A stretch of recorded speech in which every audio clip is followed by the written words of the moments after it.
কুল হুয়াল্লাহু আহাদ আল্লাহুস সামাদ লাম ইয়ালিদ ওয়া লাম ইউলাদ।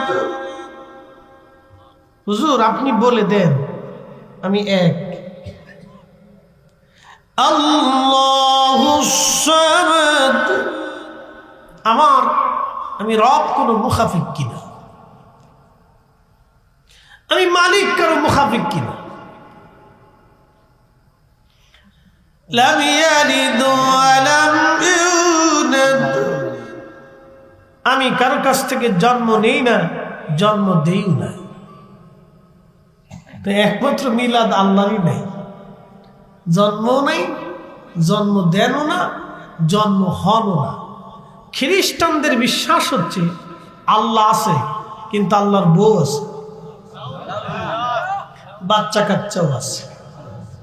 আচ্ছা আপনারা বলেন, যিনি আল্লাহ, যিনি স্রষ্টা, তার আবার বউয়ের দরকার? একসাথে বলেন, বউ লাগে তার?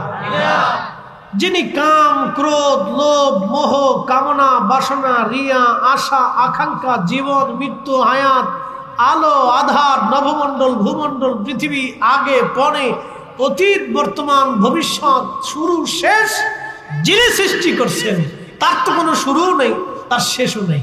তিনি শুরু সৃষ্টি করেছেন, তিনি শেষ সৃষ্টি করেছেন, তিনি আলো সৃষ্টি করেছেন, তিনি আধার সৃষ্টি করেছেন, তিনি হায়াত সৃষ্টি করেছেন, তিনি মৃত্যু সৃষ্টি করেছেন। এই জন্য এই সবগুলি থেকে আল্লাহ মুক্ত। এই জন্য আমরা বলি আল্লাহ এক, লাম ইয়ালিদ ওয়া লাম ইউলাদ, তিনি জন্ম দেন না, জন্ম নেন না। এই জন্য খ্রিস্টানরা আহলে কিতাব, তারা কাফির। কথা বলেন ঠিক না? তাদের সাথে আমাদের পার্থক্য কি দেহ দিয়া না বিশ্বাস দিয়া? খ্রিস্টানরাও বিয়ে করে, তাদেরও বাচ্চা কাচ্চা হয়, ডাক্তার আছে, ডক্টর আছে, লেখাপড়া আছে, ওদের হাত, চোখ, কান, নাক, পা সব আমাদের মতো, দেখতে ওদের মতো, আমরা আমাদের মতো, ওরা হাজার ভাগ ব্যবসা বাণিজ্য একসাথে চলতেছে, মার্কেট সব কিছু একসাথে চলতেছে, বিশ্বাস শুধু ভিন্ন।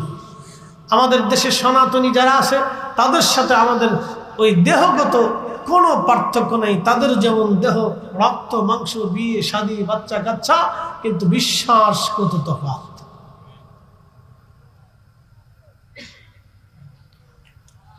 প্রিয় উপস্থিতি,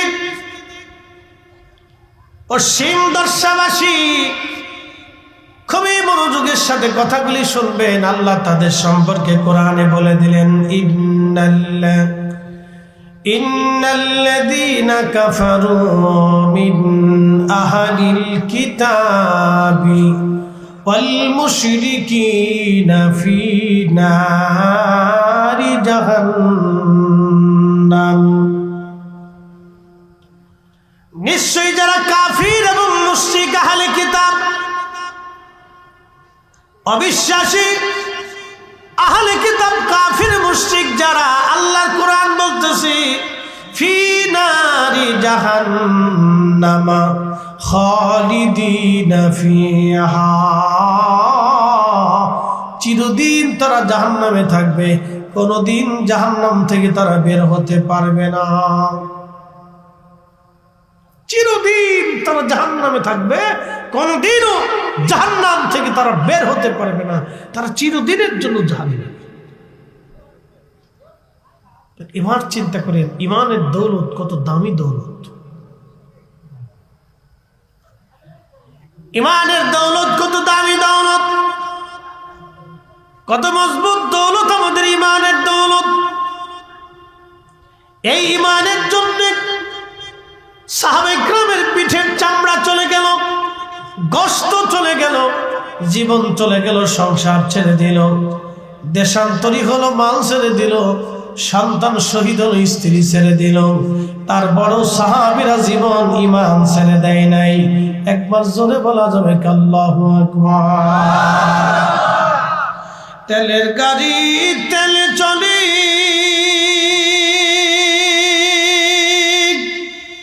হাওয়ার গাড়ি হাওয়ায় উড়ে, বিনা তেলে চালায় গাড়ি নবী সুলাইমান, আমরা সেই মুসলমান, আমরা সেই মুসলমান। আজকে খবর দেখছেন কিনা জানি না, ফিলিস্তিনের গাজাতে পরীক্ষা দেওয়ার মতো কোনো ছাত্র নাই।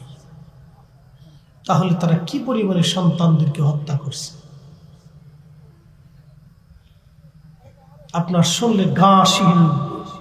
কিন্তু ৭৫ বছরে এত শহীদ হওয়ার পরেও তারা মাথা নত করে নাই। কথা বলে ঠিক কিনা? যদি পৃথিবীতে মুসলমান দেখতে চাও তো ফিলিস্তিনের গাজার দিকে তাকিয়ে দেখো। বর্তমান পৃথিবীতে যদি মুসলিম থাকে, কাফেরের কাছে যদি মাথা নত না করে, তাহলে একটাই জাতি, সে ফিলিস্তিনি মুসলিম, গাজার মুসলমান। কথা বলে ঠিক না?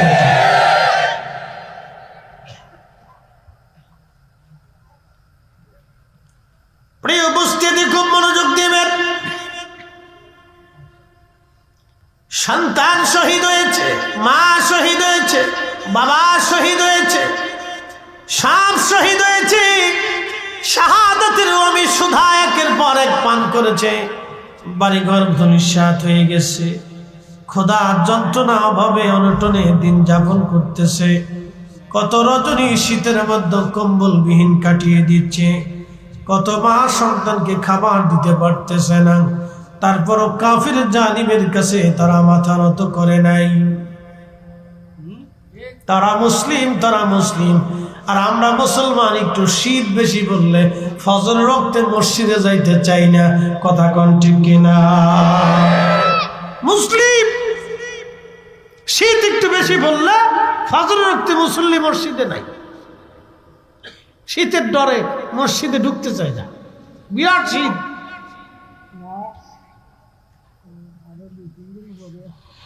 সিলেটের মুসলমান এই জমিন হযরত ৩৬০ আউলিয়ার পুণ্যভূমি শাহজালালের জমিন। সিলেটের মুসলমান শাহজালাল আমিনী মুজাররিদি শুধু খানকার পীর ছিলেন না, তিনি শুধু হাতে তসবিহ নিয়ে ঘুরেন নাই, জমিনে দিন প্রতিষ্ঠিত করার জন্য তলোয়ার চালিয়েছেন। কথা কোন ঠিক? শুধু তাসবিহ পড়েন নাই, তিনি তলোয়ার চালিয়েছেন। শুধু তাসবিহর পীর ছিলেন না, তিনি তলোয়ারের পীর ছিলেন। এ ভাই আমার, শুধু খানকার ভিতরে থাকেন নাই, জিহাদের ময়দানেও তিনি থেকেছেন।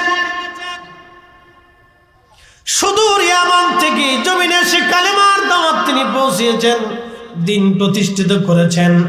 আল্লাহর একত্ববাদ, আল্লাহর রাসূলের রাসালাতের সাক্ষ্যে এ জমিনের কোটি কোটি কোটি কোটি পথহারা মানুষকে তিনি পথের দিশা দিয়েছেন।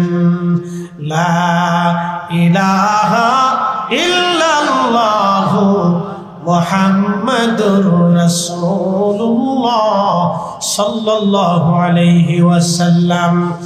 এই কালেমার জন্য, এই বিশ্বাসের জন্য, এই সত্যের দাওয়াতের জন্য সারা পৃথিবীর বহু অঞ্চল থেকে পায়ে হেঁটে হেঁটে হেঁটে হেঁটে আল্লাহর ওলি জমিনে এসেছিলেন কালেমার দাওয়াত দেওয়ার জন্য। তিনি একা না, ৩৬০ জন সহযোগী নিয়ে এই জমিনে কালেমার দাওয়াত দিলেন। শুধু একটা বাক্য, লা ইলাহা ইল্লাল্লাহ, আল্লাহ ছাড়া আর কোনো মাবুদ নাই, মুহাম্মাদুর রাসূলুল্লাহ, তিনি আল্লাহর নবী এবং শ্রেষ্ঠ রাসূল। একবার জোরে বলা যাবে কি আল্লাহু আকবার? ঈমানের দৌলত মানব জীবনের সবচেয়ে বড় দৌলত। খুব দৃঢ়ভাবে, কঠিনভাবে ঈমানের দৌলত নিতে হবে। আমাদের দেশে মুসলমানের ঈমানের দৌলত, এত দৌলত মসজিদেও খুঁজে পাওয়া যায়, আবার দুর্গা পূজার সময় পাওয়া যায়। এই কথা কন না কেন? বাংলাদেশে ইসকন, তারা এদেশে উগ্রপন্থী, এদেশে ইসকন উগ্রপন্থী হিন্দু তৈরি করতেছে। কে কথা কন না কেন? আজকে চট্টগ্রামে আমাদের এক আইনজীবীকে হত্যা করেছে। তারা এদেশে বিশৃঙ্খলা তৈরি করে সাম্প্রদায়িকতা সৃষ্টি করার পায়তারা করতেছে। শোনেন, শাহজালালের জমিনের মুসলমান, আমাদেরকে সতর্ক হতে হবে, সতর্ক থাকতে হবে। কোন সাধারণ ধর্মাবলী হিন্দুদের সাথে আমাদের কোনো দূরত্ব নাই।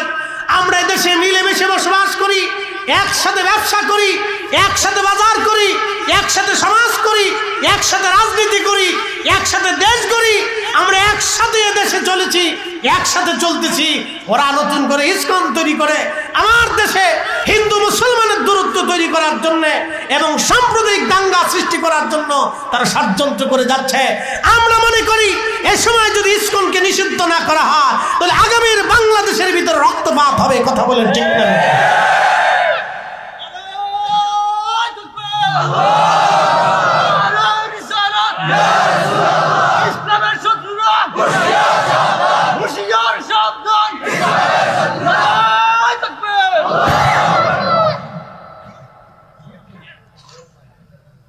আমার দিকে তাকাবেন। সুলতান জিল্লুল্লাহি ফিল আরদ, 1450 বছর আগে আল্লাহ রাসূল বলেছেন শাসক গোষ্ঠীরা হচ্ছে জমিনে আল্লাহর ছায়া। আল্লাহ যেমন সব মানুষকে খাবার দেয়, শাসকরা সবাইকে খাবার দেবে। আল্লাহ যেমন সব মানবকে নিরাপত্তা দেয়, শাসকরাও নিরাপত্তা দেবে। আল্লাহ যেমন সবাইকে বাতাস দেয়, শাসকরাও সবাইকে বাতাস দেবে। সেই সুবাদে মুসলমানও যে অধিকার পাবে, হিন্দু সারও একই অধিকার আছে। রাষ্ট্রীয়গতভাবে রাষ্ট্রীয় পর্যায়ে তারও একই অধিকার, নাগরিক হিসেবে সে সুবিধা পাবে। আমি যে সুবিধা তারও সেই সুবিধা। তার মানে এটা না যে দেশে উগ্রপন্থীতা তৈরি করতে হবে। উগ্র হিন্দুত্ববাদ আমরা চাই না।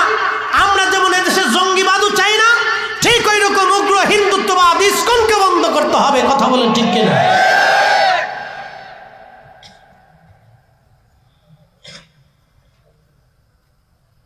হাজিরিন, খুব মনোযোগ দিবেন।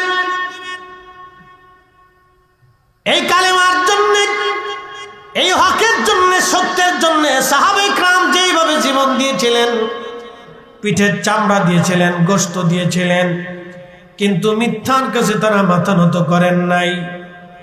মিথ্যার কাছে তারা মাথা নত করেন নাই। মিথ্যার কাছে তারা কখনো মাথা নত করেন নাই।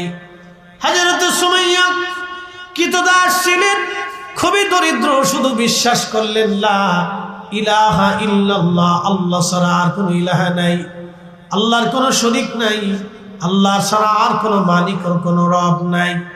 আর তিনি সেই দিন শুধু স্বীকার করলেন মুহাম্মদুর রাসূলুল্লাহ, মুহাম্মদ সাল্লাল্লাহু আলাইহি সাল্লাম আল্লাহর রাসূল। এই বিশ্বাসটুকু গ্রহণ করার জন্য সেই দিন দরিদ্র সাহাবী হযরত সুমাইয়া রাদিয়াল্লাহু আনহা এবং তার স্বামীকে কাফেররা ধরে নিয়ে গেল। ওই মক্কা ঘরে কাবা শরীফের ভিতরে 360টা মূর্তি কাফেররা স্থাপন করেছিল। 360টা মূর্তি আল্লাহর নবী নিজে পিটিয়ে ভেঙে ফেলেছেন, সাহাবায়ে কেরাম বের করেছেন। কারণ ঘর আল্লাহর, সেখানে কোনো মূর্তি থাকতে পারে না, কোনো প্রতিমা থাকতে পারে না। সব মিথ্যা, পৌত্তলিকতা। এই যে মিথ্যা, ভ্রান্ত বিশ্বাস পৃথিবীতে আদিকাল থেকে ভ্রান্ত বিশ্বাস শয়তান প্রতিষ্ঠিত করেছে। তারা মনে করে মাছ আমাকে দিবে। কেউ সূর্যের পূজা করে, কেউ মূর্তির পূজা করে, পাথরের পূজা করে, বিভিন্ন দেবদেবীর নাম দিয়ে তারা দেবদেবীর পূজা করে থাকে। পৃথিবীতে আল্লাহ ব্যতীত আর কোনো রব নাই, অতএব আর কোনো দেবদেবীর অস্তিত্ব পৃথিবীর মধ্যে নাই। কি কথা বলেন ঠিক কিনা? কোনো অস্তিত্ব নেই। আমার রব ব্যতীত কোনো স্রষ্টা নেই পৃথিবীতে। 33 কোটি দেবদেবীর কোনো অস্তিত্ব নেই। দেবতা নেই, খাবারের দেবতা নেই, আলোর দেবতা নেই, আধারের দেবতা নেই, বৃষ্টির দেবতা নেই, পানির দেবতা নেই, আসমানের দেবতা নেই, জমিনের দেবতা নেই, সাগরের দেবতা নেই, সূর্যের দেবতা নেই। সব কিছুর একচ্ছত্র অধিপতি মালিক তিনি আমাদের রব, তিনি আমাদের আল্লাহ। তা বলেন ঠিক না? তিনি কে? একসাথে বলেন, তিনি কে? তিনি কে? যদি একাধিক অস্তিত্ব পৃথিবীতে, খোদার অস্তিত্ব থাকতো, পৃথিবী ধ্বংস হয়ে যেত। কোন অস্তিত্ব নেই। এই ভ্রান্ত বিশ্বাসকে উপড়িয়ে ফেলে সাহাবী রাসূল সুমাইয়া রাদিয়াল্লাহু আনহা তিনি কৃতদাস ছিলেন। যখনই তিনি এই কালেমা গ্রহণ করলেন তখন কাফেররা ক্ষিপ্ত হয়ে সুমাইয়া রাদিয়াল্লাহু আনহাকে ধরে নিয়ে গেল। আহা, তার হাত পা গুলি বেঁধে তার গুপ্তাঙ্গের ভিতরে আবু জাহেল বর্ষার আঘাত করে করে নির্মম ভাবে কঠিন শাস্তি দিয়ে আপনি কল্পনা করতে পারবেন একজন মা জাতি আর গুপ্তাঙ্গে বর্ষা মেরে মেরে কুচিয়ে কুচিয়ে সেই দিন তাকে শহীদ করা হয়েছিল। গগন বিদারী চিৎকারে আল্লাহর আকাশ জমিন ভারী হয়েছিল, কিন্তু সুমাইয়া রাদিয়াল্লাহু আনহার সাহায্যের জন্য কেউ আগে এসে নাই। সুমাইয়া শুধু একবার বলতেছিলেন, রব্বানা লা তুযিগ কুলুবানা বা'দা ইয হাদাইতানা। আল্লাহ, যে হেদায়েত তুমি আমাকে দিয়েছ, যে দ্বীন আমাকে দিয়েছ, যে ঈমান তুমি আমাকে দিয়েছ, আল্লাহ আমার হৃদয় থেকে ঈমান কেড়ে নিয়ে যাও না। আল্লাহ, এর উপরে আমার ইস্তিকামাত থেকে আমাকে শহীদ হওয়ার তৌফিক দাও। আল্লাহ, আল্লাহ যে ঈমান আমি গ্রহণ করেছি সেটা যেন ছিঁড়ে ফেলে না দিই, সেটা যেন চলে না যায়। সেই ঈমানের উপরে প্রতিষ্ঠিত থেকে সুমাইয়া শহীদ হয়েছিলেন। তিনি ইসলামের প্রথম শহীদ। লা ইলাহা ইল্লাল্লাহর জন্য, মুহাম্মদুর রাসূলুল্লাহর জন্য, এই কালেমার জন্য একজন নারী সর্বপ্রথম জীবন দিয়ে শাহাদাতের অমিশদা পান করে তিনি প্রমাণ করে দিয়ে গেছেন এই দ্বীন সত্য। তার শাহাদাতের মাধ্যম দিয়ে জমিনে দ্বীন প্রতিষ্ঠিত হয়েছে। একসাথে বলা যাবে না আল্লাহু আকবার। আমরা দুর্গা পূজাতেও থাকি, মসজিদ ঈদগাহেও থাকি। লজ্জা করা উচিত মুসলমানের।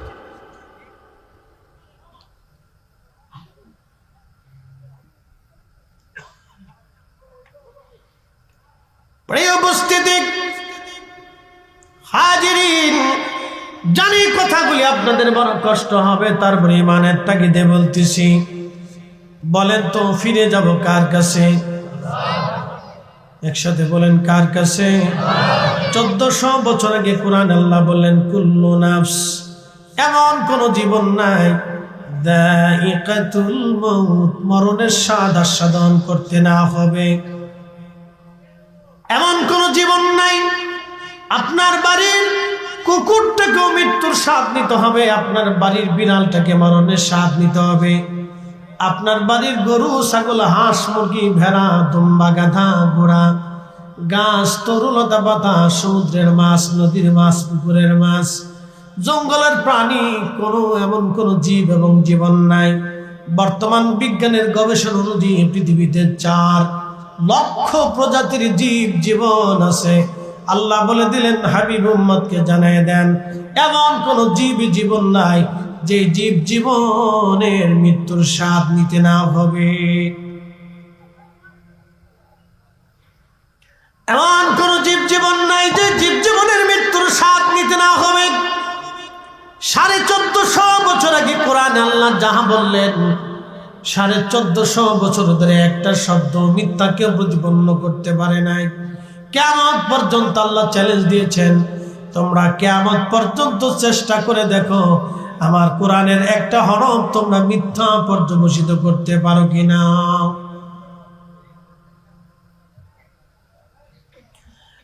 মুসলমান খুব মনোযোগ দিবেন, সিলেটবাসী হাজিরিন,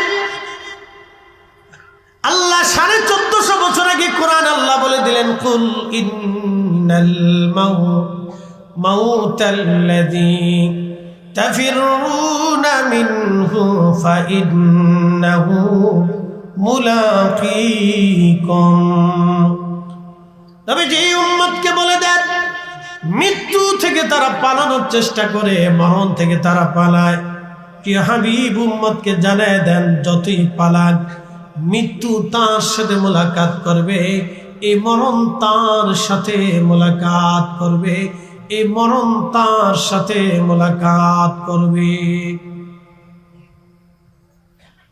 এই মৃত্যু মোলাকাত করবে।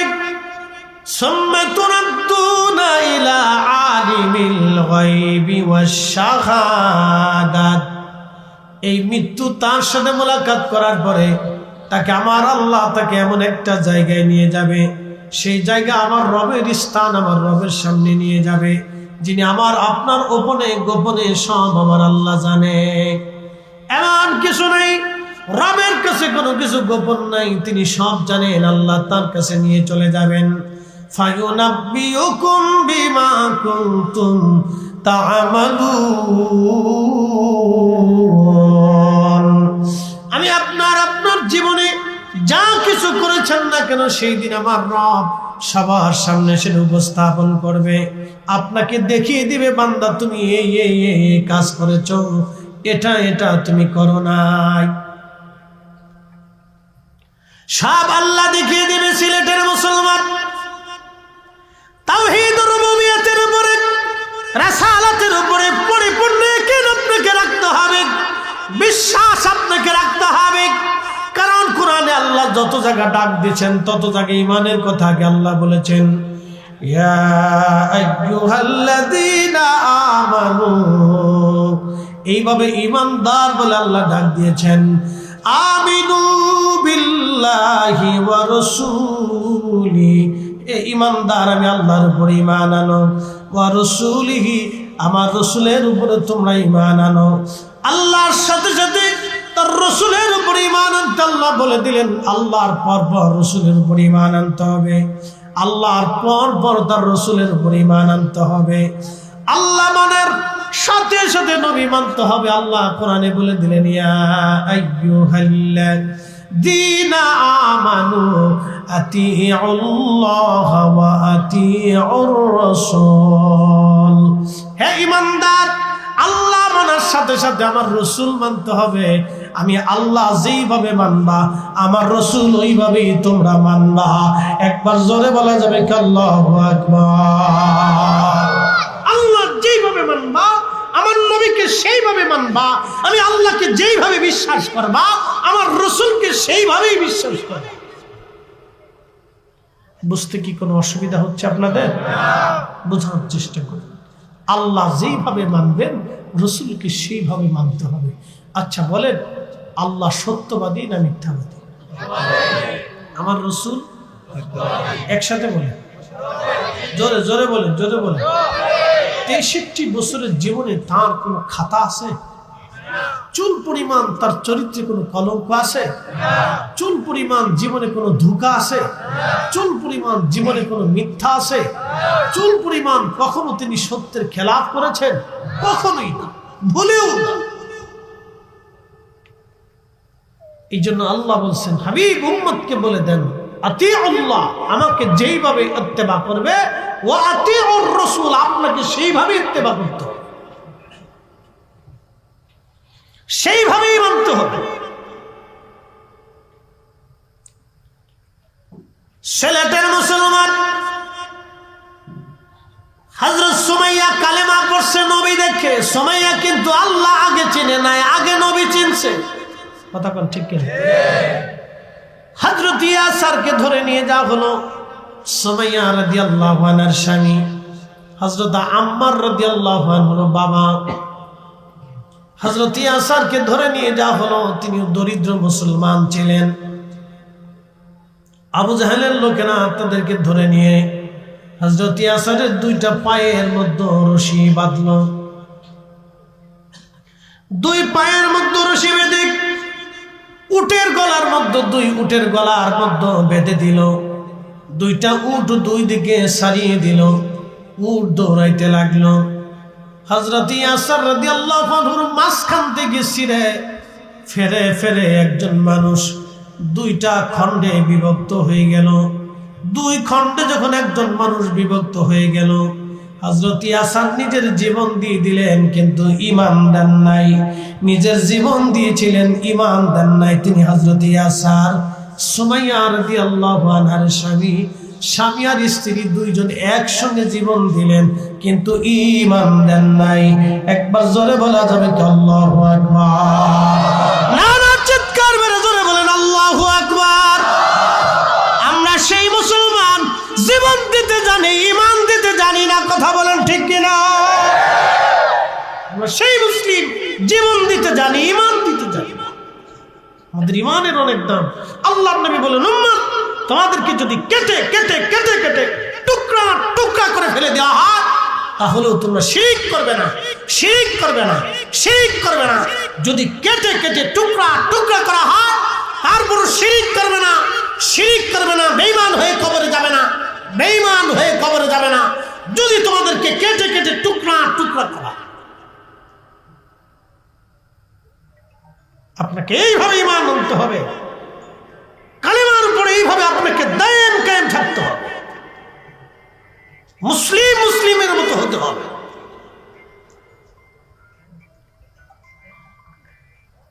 সিলেটের মুসলমান খুব মনোযোগ দিবেন। পৃথিবীতে বহু নিদর্শন আছে, জীবনের বিনিময়ে কেউ ঈমান তারা দেয় নাই, জীবন দিয়েছে কিন্তু ঈমান দেয় নাই, জীবন দিয়েছে ঈমান দেয় নাই। রাসূলের সাহাবী খাব্বাব রাদিয়াল্লাহু আনহুর পিঠের মধ্যে বড় বড় দাগ ছিল, গোশত জায়গা জায়গা থেকে উঠিয়ে ফেলে দেওয়া হয়েছিল। হযরত সাইয়্যিদুনা খলিফাতুল মুসলিমিন ওমর রাদিয়াল্লাহু আনহুর সামনে একদিন খাব্বাব বসে আছেন, কোন কারণে তিনি চাদর সরিয়ে ফেললেন।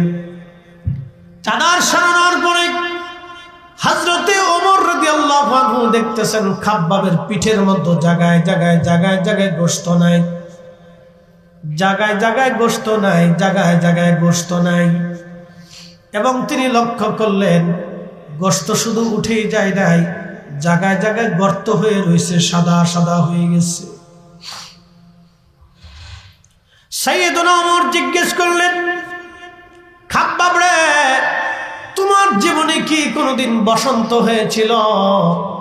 খাব্বাব ডাক দিয়ে বলেন, ইয়া আমিরাল মুমিনিন, জীবনে কোনোদিন বসন্ত আমার হয় নাই।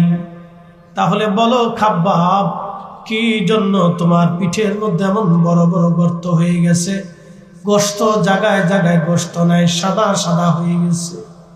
খাব্বাব চোখের পানি ছেড়ে দিয়ে বলেন, আমিরুল মুমিনিন, এই সবই কালেমার বদলায় আমার পিঠের গোশত চলে গেছে, কিন্তু ঈমান আমি ছেড়ে দেই নাই। আমি যেই দিন কালেমা পড়ে বাড়ি ফিরলাম মক্কাতে, আমি দরিদ্র মানুষ ছিলাম, আমি লোহা দিয়ে অস্ত্রপাতি বানাইতাম, আমি কামার ছিলাম, কামার। দরিদ্র হওয়ার কারণে কাফেররা এসে আমার হাত পা গুলি একেবারে শক্ত করে মজবুত করে তারা বেঁধে ফেলল। আমিরুল মুমিনিন, যেই কয়লাগুলি আগুনের ভিতর দিয়ে আমি আঙ্গার বানাইতাম, কয়লা দেখবেন আগুনের মধ্য দিয়ে বাতাস দিলে যত আগুন জ্বলতে থাকে কয়লা আগুনের মতো হয়ে যায়, কয়লাগুলি আগুনের রূপ ধারণ করে। খাব্বাব রাদিয়াল্লাহু আনহু বললেন, আমাকে কাফেররা ওই কয়লাগুলি মাটির মধ্যে বিছাইয়া আমারে ওই কয়লার উপরে চিৎ করে শোয়াইয়া পাথর চাপা দিয়ে ধরে বসে থাকত। কয়লাগুলি দিয়ে পিঠের চামড়াগুলি পুড়ে পুড়ে পুড়ে পুড়ে রক্ত বের হয়ে কয়লা নিভে যাইত আমিরুল মুমিনিন। তারপর ওরা আমাকে উঠাইয়া কয়লাগুলি আবার আগুনে আঙ্গার বানাইত, আগুনের মধ্যে পোড়াইয়া কয়লাগুলি বিছাইয়া আবার আমাকে চিৎ করে শোয়াইয়া পাথর চাপা দিয়ে চাপ দিয়ে ধরে রাখত। হুজুর, কয়লাগুলি পুড়ে পুড়ে আমার চামড়া পুড়ে, চর্বিগুলি পুড়ে পুড়ে কয়লা নিভে যাইত, আমার গোশত উঠে গেল জায়গা জায়গা থেকে, আমার চামড়া উঠে চলে গেল, কোনদিন আমার বসন্ত হয় না। আমিরুল মুমিনিন, এইগুলি সব কালেমার বদলা, কালেমার কারণে আমার এইরকম পিঠের গোশত চলে গিয়েছে, ঈমান আমি দেই নাই। একবার জোরে বলা যাবে কি আল্লাহু আকবার? তেলের গাড়ি তেলে চলে, হাওয়ার গাড়ি হাওয়ায় উড়ে, বিনা তেলে চালায় গাড়ি নবী সুলাইমান। আমরা সেই মুসলমান, আমরা সেই মুসলমান, ঠিক কিনা? ঈদগাহ যাবেন, আবার দুর্গা পূজাতেও যাবেন, কালী পূজাতেও যাবেন, এগুলি চলবে না। কথা কন না কেন, ঠিক কিনা? মনে রাখবেন এগুলি। আমাদের ইমান কিন্তু ছেলে খেলে না। ইমান অনেক বড় দামি জিনিস। যদি ইমান বেঈমান হয়ে একবার কবরে চলে যান তো জিন্দেগি বরবাদ হবে।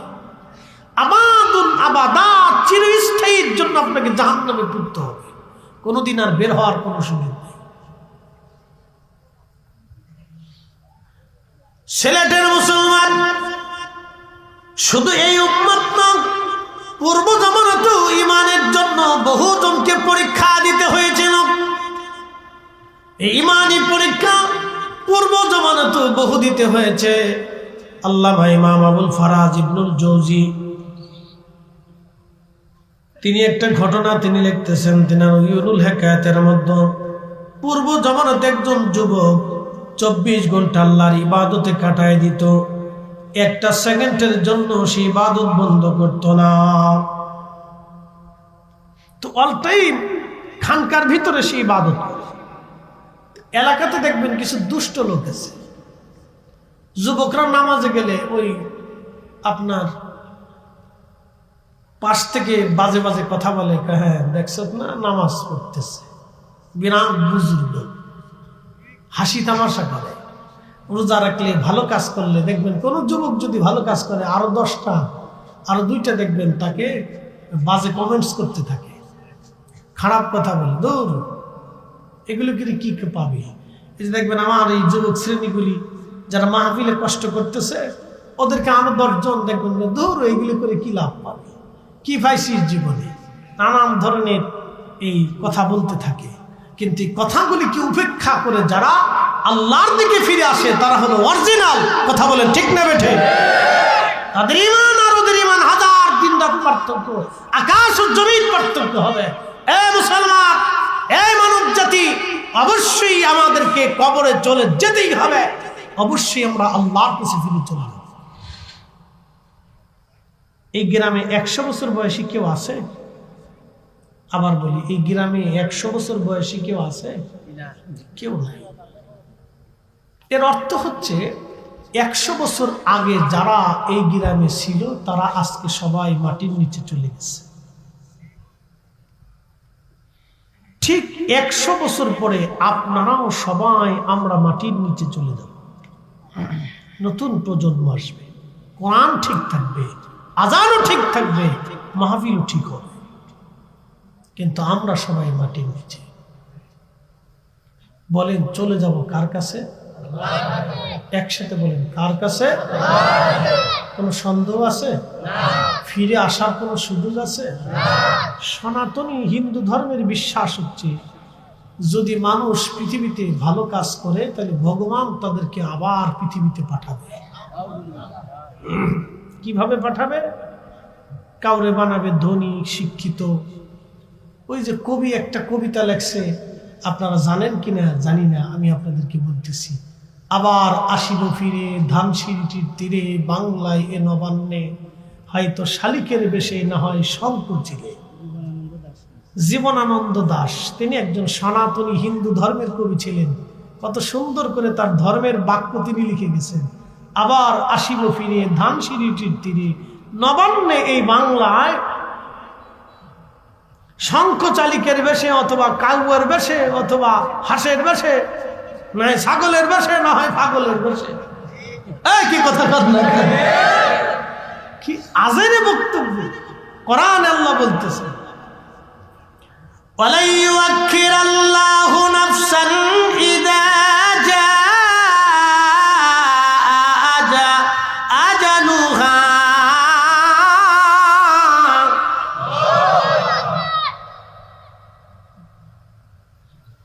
আল্লাহ কোরআনে বলতেছে, হাবিব উম্মতকে জানান, একবার যখন হায়াত শেষ হবে 1 সেকেন্ড পৃথিবীতে থাকার আর সুযোগ নাই।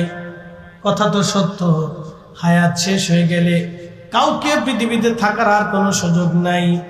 এবং একবার আল্লাহর দরবারে চলে গেলে ফিরে আসার আর কোনো সুযোগ নাই। সুযোগ আছে না? তাহলে সনাতনীদের বিশ্বাস হলো আবার আমি ফিরে আসবো শঙ্খচিলের বেশে, বাংলায় নবান্নে, ধানসিঁড়ির তীরে, বাংলায় নবান্নে ফিরে আসবো আমি শঙ্খচিলের বেশে।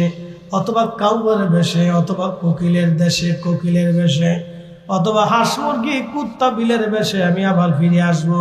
কিন্তু আল্লাহ বলে দিলেন, হাবিব জানিয়ে দেন, আমি মানব জাতি সৃষ্টি করেছি, তার আর ফিরে আসার কোনো সুযোগ আর নাই। তিনি আল্লাহর দরবারে থাকবে ইল্লিনে অথবা সিজ্জিনে। ভালো কাজ করে গেলে আল্লাহ জান্নাতে দিয়ে দিবে, খারাপ কাজ করে গেলে জাহান্নামে আল্লাহ শাস্তি দেবে। মূলত কোন বডি কবরে যায় না, কবরে যায় হচ্ছে তার রূহ। আল্লাহর দরবারে চলে যায় তার রূহ, বডি কিন্তু আল্লাহর দরবারে যায় না। এটা কবরের ভিতরে দিয়ে দেওয়া হয়, রূহটা চলে যায় আপনার সামনে। যিনি চলে গেল রূহ, দেখবেন তাকে দেখা গেল না, যে নিয়ে গেল তারেও দেখা গেল না। কিন্তু নিয়ে গেছে সত্য, যিনি নিলেন তিনিও সত্য, যাকে নেওয়া হলো সেও সত্য, এবং যার হুকুমে নেওয়া হলো আমার রব তিনিও সত্য। যে জগতে নিয়ে যাওয়া হলো সেই জগৎ সত্য। অবিল আখিরাতি হুম ইউকিনুন।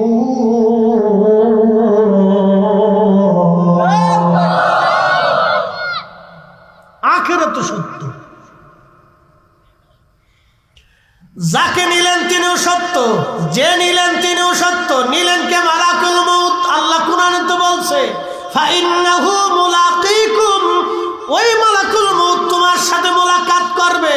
তো যিনি নিলেন তিনি মালাকুল মউত, যাকে নিলেন তিনি আব্দুল করিম। বডি নেয় নাই, রূহ নিয়ে গেছে। বডি নিছে, কি নিল? রূহ নিল। তো রূহ ছিল কোথায়?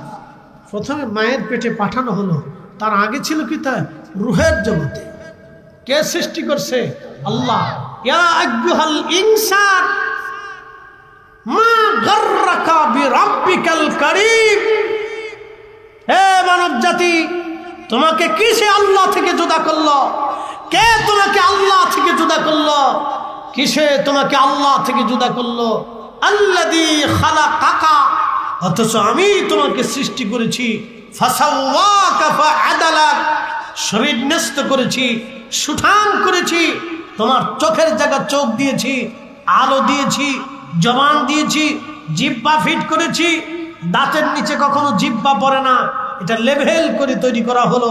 দাঁতের জায়গা দাঁত থাকবে, জিহ্বার জায়গা জিহ্বা থাকবে, চোখের জায়গা চোখ থাকবে, কানের জায়গা কান থাকবে। আল্লাহ একটা আঙ্গুল না দিয়ে 5টা আঙ্গুল দিয়ে দিলেন। সেখানে আবার জোড়ায় জোড়ায় ভেঙে দেওয়ার শক্তি দিলেন, ধরার সুযোগ করে দিলেন। পা দিয়ে হাঁটার, ঘুমানো, ভেঙে থাকার সুযোগ করে দিলেন। আল্লাহ ঘুমানোর ব্যবস্থা করে দিলেন, আরামের জন্য রাত সৃষ্টি করে দিলেন, কাজের জন্য দিনের আলোর সৃষ্টির জন্য সূর্য সৃষ্টি করে দিলেন। আল্লাহ বলতেছেন, তোমাকে কে আল্লাহ থেকে জুদা করলো বলো? আমি তোমাকে সৃষ্টি করছি। মায়ের পেটের মধ্যে যখন সন্তান ধীরে ধীরে ধীরে ধীরে ধীরে ধীরে বড় হয়, তো কোথার থেকে হয়? সুম্মা জাআলা নাসলাহু মিন সুলালাতিন মিন মাইন মাহিন। আমি মানুষকে সৃষ্টি করেছি বাবা এবং মায়ের শরীর থেকে নির্যাস পানি, মিন মাইন মাহিন থেকে। এ মানব জাতি, কে তোমাকে আল্লাহ থেকে জুদা করলো বলো? কিসে তোমাকে আল্লাহ থেকে জুদা করলো বলো? কে তোমাকে সেজদা থেকে জুদা করলো? কে তোমাকে নামাজ থেকে জুদা করলো? কে তোমাকে জিকির থেকে জুদা করলো? কে তোমাকে আমার রাসূল থেকে জুদা করে দিল বলো? আমি তোমার জন্য সব করেছি। বলেন সে মালিকের নাম কি? আল্লাহ। একসাথে বলেন, কে? সেজদা হবে কার? আইন মানবো কার? জিকির হবে কার? এই জন্য আল্লাহর তাওহীদ রুবুবিয়তের উপরে 100% পিওর ইয়াকিন আপনাকে রাখতে হবে। কথা বলি ঠিক না? ঠিক।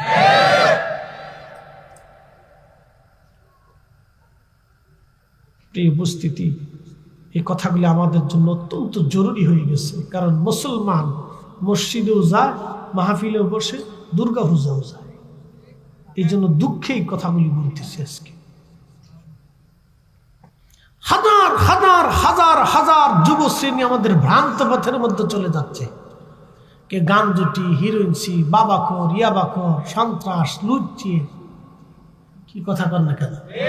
হাজার হাজার হাজার হাজার লাখ লাখ কনসার্টের আয়োজন করবেন, দেখবেন যে যুবক যুবতীর অভাব নাই। এটাও কারো মায়ের সন্তান, মেয়েরাও চলে যাচ্ছে, এটাও কারো মায়ের সন্তান। কারো ভাইয়ের বোন হবে, এই মেয়েও দেখবেন জিন্সের প্যান্ট পরে, টি শার্ট পরে গায়ে দিয়ে, ও আমার প্যান্টও নিয়ে চলে গেছে, আমার শার্টও নিয়ে চলে গেছে, কয়েকদিন পরে জাঙ্গিও নিয়ে চলে যাবে। অবস্থা খুব বেগতিক, খুব কঠিন সিচুয়েশন চলতেছে। আপনাদেরকে বলি, বিলাই কি বাঘের পোশাক পরতে পারে? বলেন, বিলাই কি কোনোদিন বাঘ হইতে পারে? বাঘ কি কোনোদিন বিলাই হইতে পারে?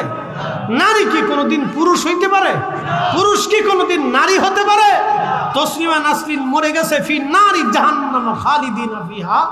এই বেটা মা মুসলমান, বাপ মুসলমান, এই মহিলার নাস্তিকতায় বিশ্বাসী হয়ে কবরে চলে গেল। এই মহিলা বলল, পুরুষও দাঁড়ায় মতে, বেডিরও দাঁড়ায় মতে। কত পাগল দেশে! তার মানে বুঝে গেল মস্তিষ্কে অসুস্থতা আছে।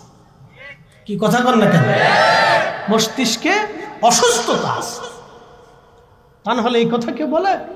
নারীকে তো আল্লাহ ওইভাবেই তৈরি করছে। আবার বলি, বিলাই কখনো বাঘ হইতে পারে? কখনোই না। শিয়াল কোনোদিন কুত্তা হতে পারে? কুত্তা কোনোদিন শিয়াল হইতে পারে? নারী কোনোদিন পুরুষ হতে পারে না, পুরুষ কোনোদিন নারী হতে পারে না। নারীর পোশাকে নারী সুন্দর, পুরুষের পোশাকে পুরুষ সুন্দর। নারী তার পোশাক পরবে, পুরুষ তার পোশাক পরবে। নারী পুরুষের পোশাকে হাত দেয় কেন? বুঝা গেল নারীর ব্রেনে অসুস্থতা আছে। এই অসুস্থতা যতদিন বাড়তে থাকবে, আমাদের সমাজ ধ্বংস হতে থাকবে। কথা বলেন ঠিক না? প্রশ্ন রাখবেন মুফতি ফরিদি, সমাজ কিভাবে ধ্বংস হবে? জানা বাড়তে থাকবে। কার বাচ্চা, কার সন্তান বুঝ পাবেন না। আমেরিকাতে যায় দেখেন, অনেক সন্তান আছে, বাবার পরিচয় নেই। কথা বলে। মেসি বিয়ে করছে, দুঃখিত, মেসি বিয়ে করার আগে 2টা বাচ্চার মালিক। আচ্ছা বলেন, হালাল জাদা না হারাম জাদা? একসাথে বলেন, হালালে না হারামে? ওটা বিয়ে করার আগে 2 বাচ্চার বাপ হয়ে গেছে। তো বাপ হলো কেমনে? যারা মেসির ভক্ত আছেন মাফ করে দিবেন, আমি কোনো খেলা টেলা দেখি না, আমি সাদা কারো ভক্ত সত্য না। ওই আমি কোনোটাই দেখি না, ক্রিকেটও দেখি না, ফুটবলও দেখি না। ও সাঁতার ভিতরেই নেই, ওর টাইমই নেই। পেশাব করার টাইম পাই না, তোর ফুটবল খেলা দেখবো, সাঁতার সময় আছে আমার? মাঝে মধ্যে পেশাবেরও টাইম পাই না। পেশাব চাপ দিয়ে ধরে ওয়াশ করা লাগে, কি করবো, টাইম নেই তো। খেলা দেখার সময় নেই। এই হচ্ছে ইসলামী জিন্দিগি, কত পবিত্র জিন্দিগি। প্রশ্ন করি, জবাব দিবেন তো? আল্লাহ পাক না না পাক? একসাথে বলে, আল্লাহ কি পাক ছাড়া কবুল করে? নো, নেভার, কখনই করে না। এক যুবক, আপনি যত সুন্দর হোক, আপনাকে যদি এখন স্টেজে এনে ল্যাংটা করা হয়, উলঙ্গ করা হয়, কেমন দেখা যাবে? বিচ্ছিরি দেখা যাবে না? আপনার চেহারা, স্বাস্থ্য, সৌন্দর্য, বডির স্ট্রাকচার অনেক সুন্দর, কিন্তু আপনাকে ল্যাংটা করার পরে দেখবেন একবার বিচ্ছিরি দেখা যাচ্ছে। তো ঠিক পোশাকে মানুষ সুন্দর। কি কথা ঠিক কিনা? পোশাকে মানুষ সুন্দর। তো নারী তার নারীর, পুরুষ তার পুরুষের পোশাক পরবে। নারী কেন পুরুষের পোশাক পরতে যাবে? আর পুরুষ কেন নারীর সুস, দুল, ওই হাতের বালা, গলার মালা, এগুলি নিতে যাবে? কারণ কি? কথা বুঝতে, একটা কানের এখানে দেয়, একটা মাথার ভিতরে কোনটা বাঁধে, এখন কি চুল সিস্টেম করার জন্য কি গাডার মাডার কি জন্য দেয়। তার মাঝে মধ্যে চিন্তা করি, এটা কি পুরুষ না ইজলিয়া কইতারি? আমি তো মাঝে মধ্যে আমার এই বাসার সামনে দিয়ে পদ্মা সেতুলের, তো বাসায় ঢোকার সময় রাত 2টে 3টে 4টে 5টাও বেজে যায়। তো মাঝে মধ্যে পদ্মা সেতুতে, ওটা তো খুব সুন্দর রাস্তা হবে, এক্সপ্রেস হবে, খুব সুন্দর। তো এই ছেলেরা মেয়েরা রাত্রিবেলা মোটরসাইকেল রেসলিং করে। তো মাঝে মধ্যে চিন্তা করি, সামনেরটা বেড়া না পিছেরটা বেড়া, দিশে পাই। আর এখন তো শীতকাল আসতেছে, আরো খুঁজে পাওয়া যাবে, পিছনে বেড়া না সামনে বেড়া, পিছে জন্ডিস না সামনে জন্ডিস, আমি বুঝতে পারি। এই অবস্থা চলতেছে। তাহলে পিছে যে জন্ডিস আছে, এটাও কারো মেয়ে। হতভাগা কোন মায়ের সন্তান যেন জানি না, মা সন্তান জন্ম দিছে, অনেক কষ্ট করছে সন্তানের পিছনে, জন্ম দেওয়া থেকে শুরু করে এটাকে বড় করা পর্যন্ত মার পরিশ্রমের কোনো শেষ হয় নাই। কিন্তু মেয়ে পর পুরুষের পিছনে মোটরসাইকেল চলে ঘুর ঘুর করে ঘুরে বেড়াচ্ছে। ছি ছি ছি ছি, লজ্জা করা উচিত। মানুষের সামান্যতম লজ্জা থাকা উচিত যে একজন নারী কি করে একজন পুরুষের পিছে চড়ে বেহায়া পুরুষের মতো, বেহায়া নারীর মতো রাস্তা দিয়ে ঘুরতে থাকবে? বলে যুবক, আপনাকে বলতেছি, কোনদিন মানবেন আপনার চোখের সামনে আপনার মেয়ে জেনা করুক? কোনদিন মানবেন আপনার স্ত্রী অন্য পুরুষের হাত ধরে যে জেনা করুক? কোনদিন মানবেন আপনার মেয়ে, আপনার বোন অন্য পুরুষের সাথে জেনা করুক? আপনি যেরকম মানেন না, তো ঠিক আপনার অন্তর সাক্ষী দেয় না 1450 বছর আগে আল্লাহ এবং তার রাসূল এটাকে নিকৃষ্ট হারাম করে দিয়ে গেছে। কথা বলেন ঠিক না? এই জন্য পর্দার বিধান চালু করে দিয়ে গেছে। আপনাকে বুঝতে হবে এটা। এই জন্য পর্দাকে ফরজ করে দেওয়া হচ্ছে। ইসলামের মতো সুন্দর জীবন ব্যবস্থা আর পৃথিবীতে কিছু হতে পারে না।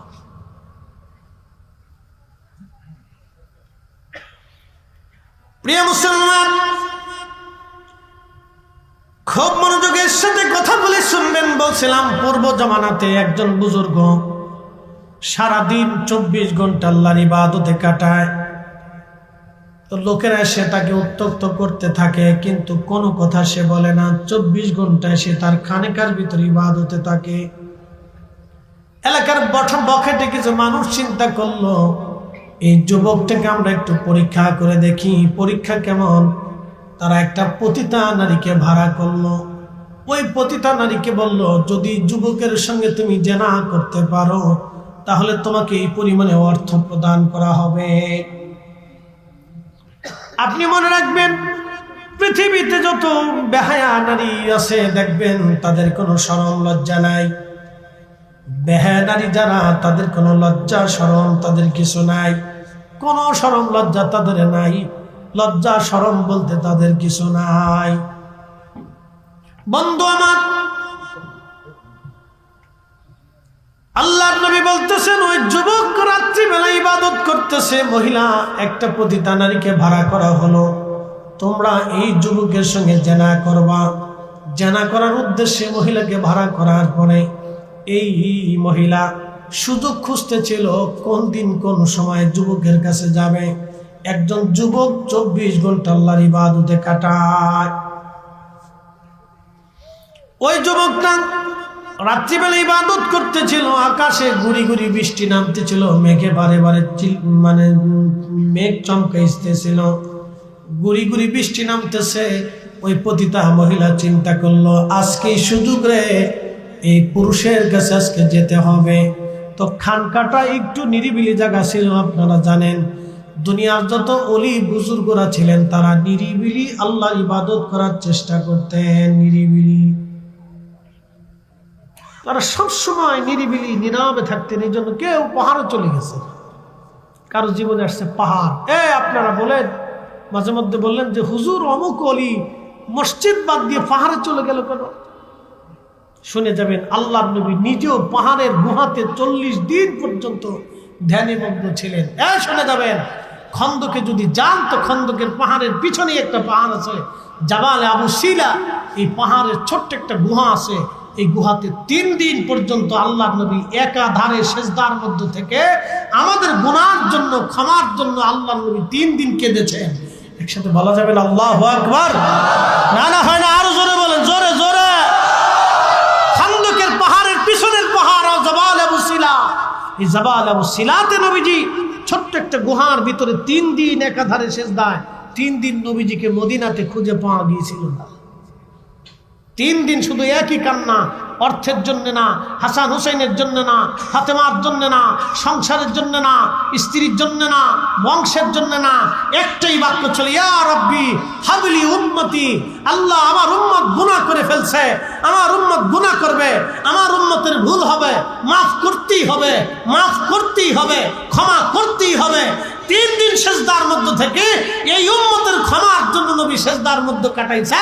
আর এই উম্মত দুর্গা পূজায় যা, এই উম্মত সুদ খা, এই উম্মত ঘুষ খা, এই উম্মত অকাম করে, এই উম্মত আরেকজনের জমি মারে, এই উম্মত আরেকজনের টাকা মারে। কথা কোন ঠিক কি?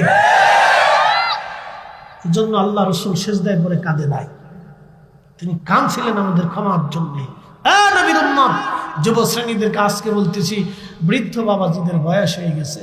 এখন আপনাদের সামনে আমি যেইভাবে স্থিরতার সাথে শক্তি নিয়ে কথা বলতেছি, আগামী 10 বছর পরে এটা আমার পক্ষে সম্ভব হবে। আমার ক্লান্তিতে আসবে। তো নেক্সট জেনারেশন আমাদেরকে তৈরি করে যেত। প্রিয় বন্ধু আমার,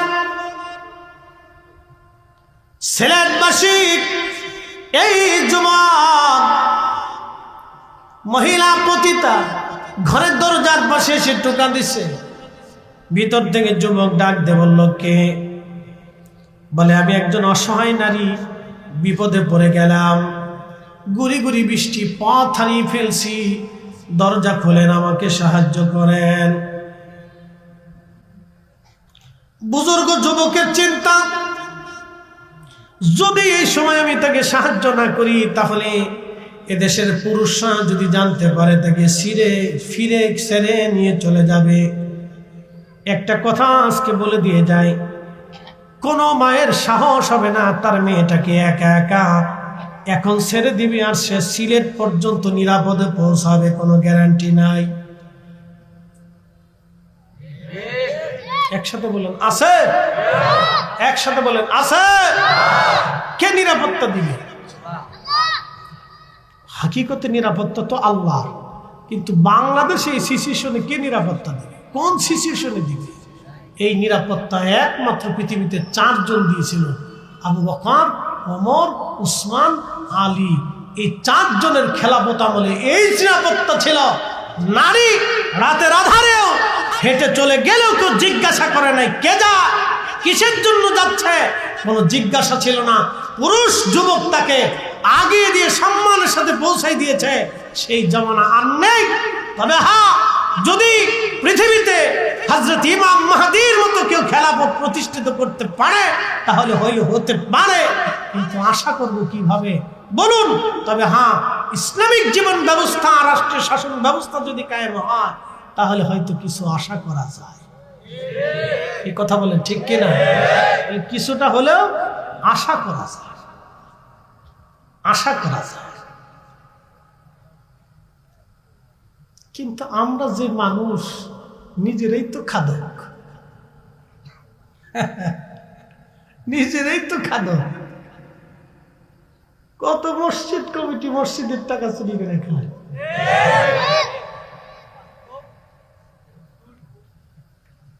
নিজেরাই তো খাদক। কে নিরাপত্তা দিবে? খুঁজে পাওয়াই মুশকিল, বড় মুশকিলের জবাব।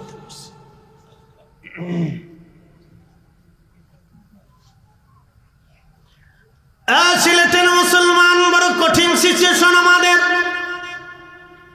এই জন্যই আল্লাহ কিছু কিছু আইন দিয়ে দিয়েছে, এগুলো আমাদেরকে করতে হবে। কিছু কিছু বিধান আল্লাহ দিয়েছেন। বুজুর্গ যারা হয় তারা দুনিয়াতে সাধারণত সহজ সরল হয়। যারা বুজুর্গ হয় দুনিয়াতে সহজ সরল হয়, তারা এত রাজনৈতিক পেঁয়াজ তারা বুঝে সুঝে না। এই সিলেটে যদি আল্লামা সাহেব কেবলা ফুলতলি যদি বলতেন, আমি সিলেটের অঞ্চলের যে কোনো থানা থেকে আমি এমপি হব, মন্ত্রী হব, উনি হতে পারতেন। কি কথা কন না কেন? কোটি কোটি মানুষ ওনাকে সিল দিত। কথা ঠিক কিনা? উনি দুনিয়ার এই মসনদটা চান নাই, কারণ দুনিয়ার এই মসনদের কলঙ্ক উনি গায়ে লাগান নাই। উনি আল্লাহ ও রসুলের গোলামি করে কবরে চলে গেছেন। কথা ঠিক কিনা? কেন? যুগ যুগ ধরে যাতে মানুষ তাকে স্মরণ করে। দুনিয়ার কলঙ্ক উনি গায়ে লাগান নাই। রাজনীতির হিসাব বড় আলাদা হিসাব।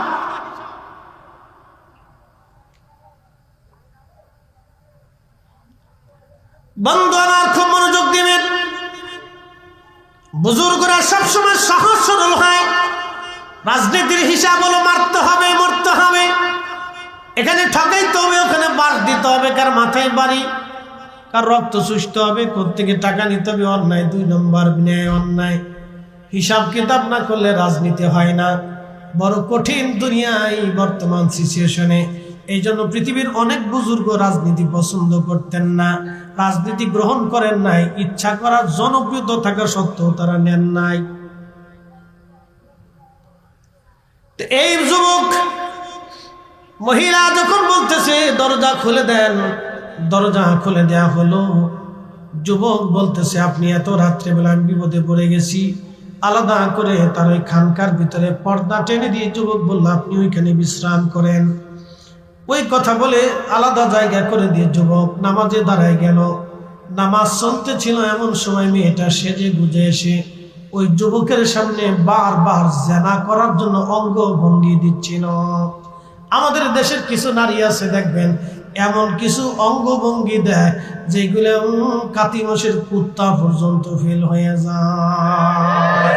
জানি এই ভাষাটা অত্যন্ত কঠিন হয়ে গেছে, ভাষা শুনতে খারাপ শোনা যাবে, কিন্তু নারীদের জন্য এই সমস্ত অঙ্গভঙ্গি বেমানান। কথা কোন ঠিক কিনা? নারী তার নারীর স্বভাব নিয়ে পৃথিবীতে চলে। আমার কথা শুনতে খারাপ শোনা যাবে, কিন্তু মাত সহিমা, বাকি ঝুঁকি মাতি নেবি, সহি মাততেছি, বিশুদ্ধ মাত। এটা নারী কেন তার নারীত্ব নিয়ে থাকবে, তার একটা নারীত্বের শক্তি আছে, সেই শক্তি নিয়ে পৃথিবীতে চলবে সে।